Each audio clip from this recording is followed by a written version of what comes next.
robismetal. Welcome back to Alter Ego. We're getting up there in our years, and I'm not doing too good healthy, so I'm probably gonna die pretty soon. What a pleasant thought.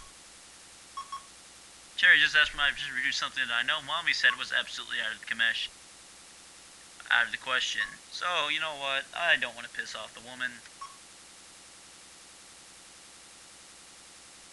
I'm not sanctioning manipulative behavior. I'm learning how to... I am teaching Sherry to be honest. That's good. You know, my friend suggested that a physical exercise program might be beneficial to you. A health club might not be a bad idea. Let's join a health club. Yes, we'll pay the membership. You know what? I have to keep up with it. That's the only way you can get healthy. I do have the self-discipline needed for sticking to a rigorous exercise program. How about joining a nice aerobics class to get my heart in shape? The class is full of women at least 15 years old. At least 15 years my junior. Wendy is fond of wearing exercise togs that are cut low in the front and high on the sides.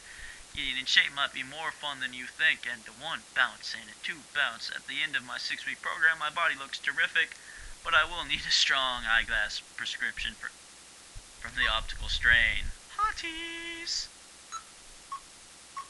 Sherry's announced that all of her kids at school are going to a dance that requires a date. Will I let Sherry attend? Yes. Let's give her some advice about the birds and the bees, is amused by analogies and sincere attempts to offer useful advice. Apparently, Sherry learned all about sex in the 3rd grade. Our old kids say the damnedest things. While on a sightseeing cruise, I hear a cry and see a small boy fall over the railing into the water. There doesn't be enough time to call for help because the boat's moving too quickly. I might die if I jump in that water.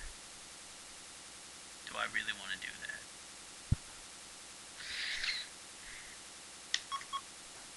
Calmness is... In this instance, I react quickly and efficiently. As I enter the water, I spot a boy about 25 yards to the left.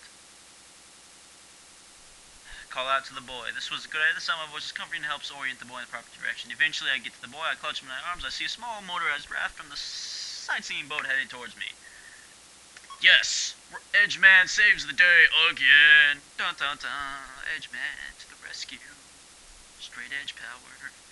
Next day, a newspaper and television reports chronicle my heroic deed. I'm quite the peach. That doesn't make sense. I'm quite the guy. I'm just the bee's knees.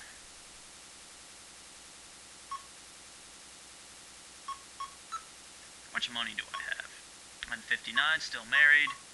I have $64,000. Let's buy some stuff.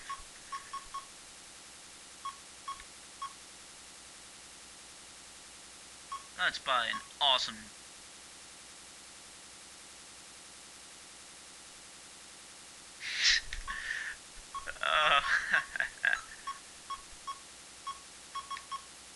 Let's get a boat.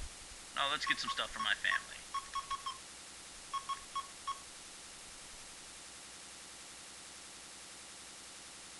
I don't know what I'm saying.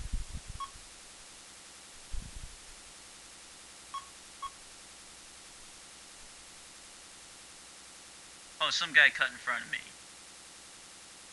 He says thank you, because I let him know he was in front of me. The carnival, a friend tries to convince me to have my cards read by Madame Natasha, psychic medium.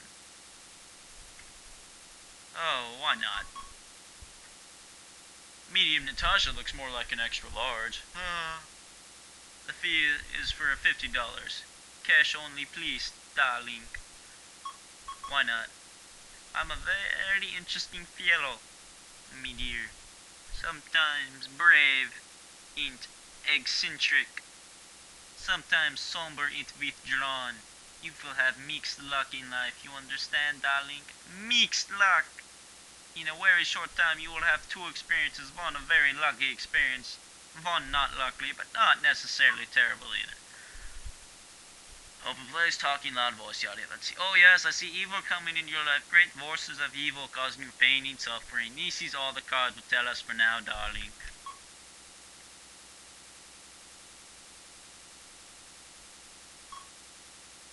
I don't care. Too bad. Now the divorces will bring you bad luck. That's the way it goes, I guess, on the way out. I trip over a loose floorboard. Madame Natasha yells, "This is only the beginning." Oh, me and some homies are chatting. Oh, the wacky group of ours who became recluse holed up in the shop just invented a pocket golf ball washer that has earned him a large fortune. After making a lot of money, every time he has chosen to donate to charity. To a charity for homeless veterans, and it's now active. Sure enough, just 2 weeks after he shows up at a social function, naturally everyone speaks with him about and makes remarks to him about it. Eventually wanders over the group of people with whom I'm having a discussion. Let's be supportive. That guy's awesome. I couldn't do that shit. Let's walk away from the ground. He thanks me for his misery that he realizes everyone thinks he's nuts. I never really heard him talk at length, but I find out that he really doesn't care what other people think, and never did. He has a very enjoyable life, and he says he needs $5,000 of money to get his newest project going, a scheme to invent a trash compactor that converts garbage into an energy product that I can heat my home. If I invest the money, I will receive half of all the profits. You know what, fuck it. Project was a failure. You shouldn't trust nice guys. How's the family doing? Sherry liked going on an overnight ski trip with a group of other students in the high school. It will be supervised by the high school teachers. The cost of the ski trip is $350. Sherry doesn't have the money to pay for the trip, and I can tell by all the recent hard luck stories that Sherry is hoping for a cash infusion from you. Sherry just assumed that I would have no trouble granting permission to go on an overnight ski trip in the first place.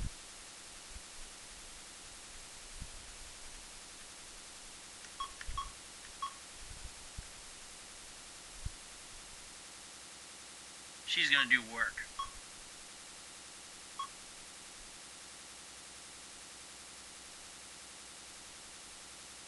She's gonna paint the house.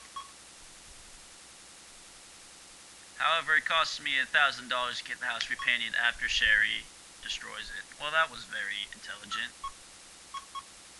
Now, she introduced me to her date friend, Mark Mongo Mattingly. He looks like nice, but his jewelry is a bit odd, particularly one ring which he wears in his left nostril.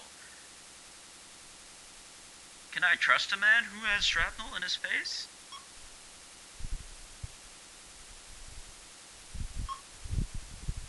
I trust her.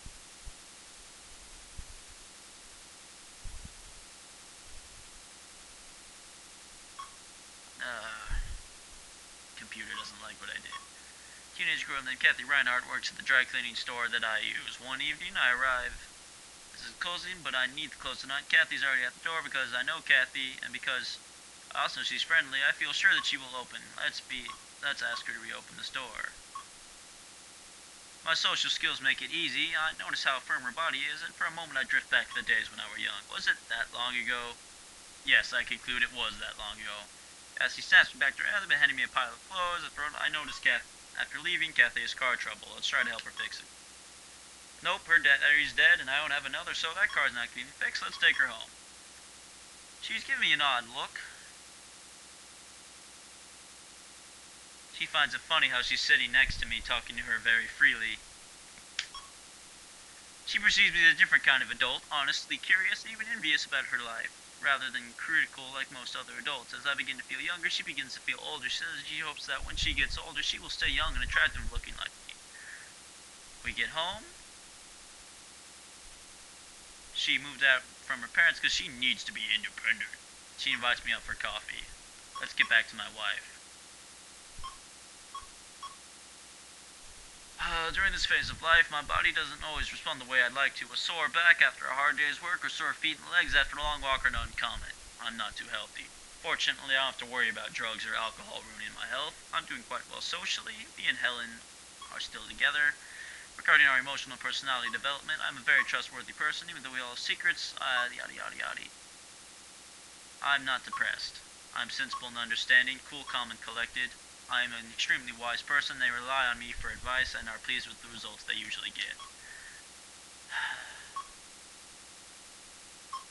Welcome to old age. This is not white hair that engenders wisdom. Nope, it is experience. Oh God. Well, I'll see you guys in the golden age. Or the golden lane. In old people land.